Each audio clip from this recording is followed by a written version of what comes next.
Do you know why Joseph was able to store enough grain during the 7 years of abundance to keep all of Egypt alive?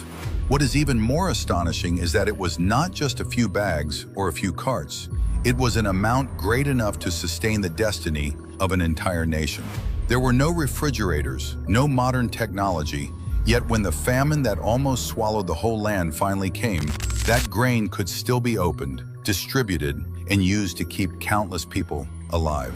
Many people think Joseph was simply intelligent, but if you look carefully at Genesis 41, you will see that this was never just about one man being good at management or planning.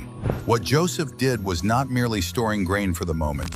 He was building in advance an entire system of preparation for a disaster that no one else could yet see. He did not put all the hope in one place. Instead, he spread the grain among the cities, so that every city became part of the preparation. That was not just wisdom. It was more like a kind of vision that came from above. He understood that true preparation that saves lives is never about panicking once the crisis arrives. It is about beginning to obey God's warning while there is still peace. Even more powerful is this: at that time, Joseph was not a prince, nor a powerful official. He was a prisoner who had just walked out of a dungeon. Yesterday, he was still forgotten in the darkness. Today, he was standing before Pharaoh, deciding the life or death of a nation's future. So this story also reminds us, God does not place a person into glory from the very beginning.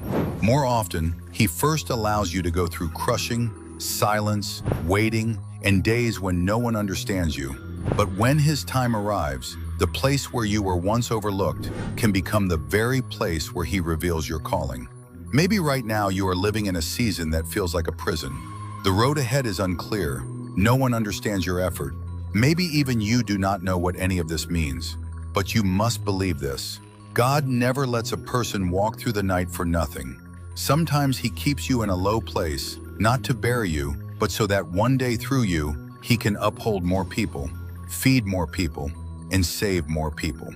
If you also believe that God can bring a person from the darkest place into a greater destiny, write Amen in the comments and share this video with the one who is still in a low valley but has not given up hope.